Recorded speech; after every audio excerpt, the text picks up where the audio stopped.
Assalamualaikum warahmatullahi wabarakatuh. Selamat pagi. Kita lanjutkan lagi videonya.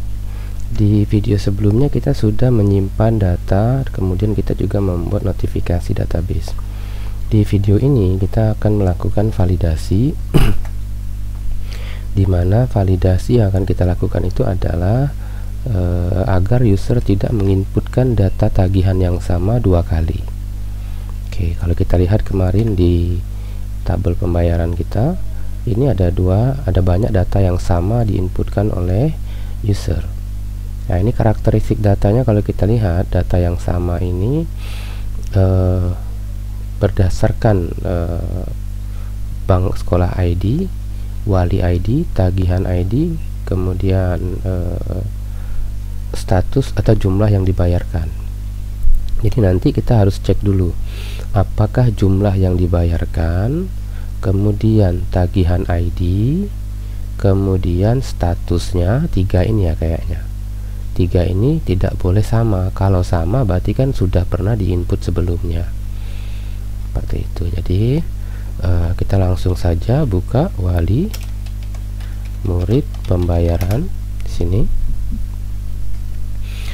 Kita sudah melakukan sebelumnya, kita sudah validasi di bagian atas ini ya. Ini validasi untuk bank pengirim, dia wajib isi. Kemudian untuk validasi pembayaran, data pembayaran akan kita lakukan di sini sebelum request validate ini. Jadi di sini kita akan buat kondisi validasi pembayaran.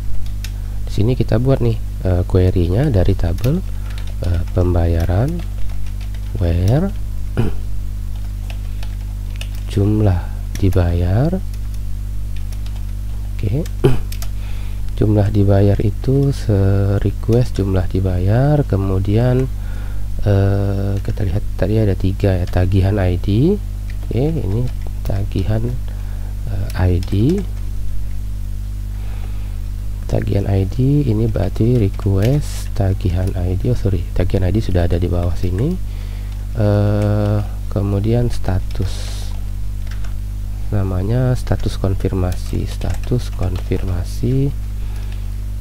Ini status konfirmasinya belum. Oke. Untuk jumlah dibayar ini kita harus menggunakan str replace ya. Kita mau menghapus titiknya ya. Jadi saya buat saja variabel di sini. Jumlah dibayar sama dengan str replace jumlah dibayar. Jadi kita tidak perlu lagi dari request, pakai variabel jumlah dibayar saja. Ini berarti jumlah dibayar. Ini sebenarnya nanti kalau kita refactor kodenya, kita ubah menggunakan form request, harusnya tidak perlu ada str replace lagi di sini ya. Oke, ini kemudian berarti ini juga sama. Oke, ini jumlah dibayar. Jadi yang kita cek adalah jumlah dibayar, tagihan ID. Oke, tagihan ID. Kemudian status konfirmasi. Wah, ini kalau wali bank ID sama bank sekolah saya rasa tidak perlu. Jadi kalau ketiga data ini ternyata ada, maka kita buat pesan ya, if validasi pembayaran tidak sama dengan nul. Tidak sama dengan nul berarti dia ada, return back. Kita kasih flash message, data pembayaran sudah ada. Data pembayaran ini sudah ada dan akan segera divalidasi oleh atau dikonfirmasi ya. Kan kita tuh mau ngasih tahu bahwa data ini udah disimpan loh, cuman belum dikonfirmasi sama operator itu maksudnya. Jadi data pembayaran ini sudah ada dan akan segera dicek oleh operator, akan segera dikonfirmasi oleh operator. Seperti itu. Oke. Kalau sudah, kita coba di sini pakai rekening ini saja. Kemudian kita coba lakukan pembayaran. Oke, data pembayaran ini sudah ada dan akan segera dikonfirmasi oleh operator. Jadi dia udah tahu ya bahwa ini udah dibayar, jadi tidak perlu lagi disimpan. Sekarang saya coba hapus dulu data pembayarannya. Ini sudah yang ini ya. Oke, kita coba hapus, lalu kita coba simpan lagi. Gambarnya saya kosongkan, bank pengirimnya error. Oke, kita pilih gambarnya, saya kosongkan, harusnya muncul bukti bayar wajib diisi. Oke, ini udah benar. Bukti bayarnya kita isi bebas saja sebenarnya. Kita klik. Oke, pembayaran masih disimpan dan akan segera dikonfirmasi oleh operator. Kita cek di tabelnya, harusnya dia masuk datanya ini. Kemudian di di notification kemarin harusnya dia juga masuk nih.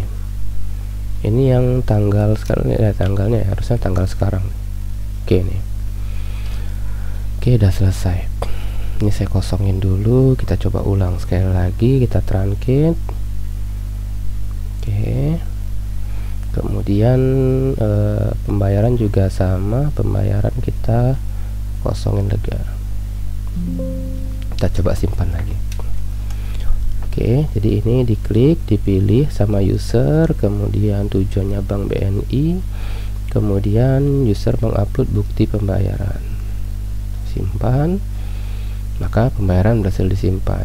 Harusnya ini muncul 1, notifikasi muncul 1, notifikasi 2. Kenapa notifikasi muncul 2? Karena untuk user ini nih, user dengan ID 1 dan ID 8, karena kan saya ada 2 operator ya, ada 2 operator. Jadi kalau ada 5 operator nanti akan muncul 5 notifikasi di sini.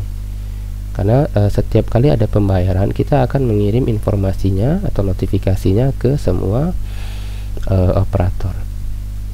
Oke. Ini udah selesai, validasi sudah selesai.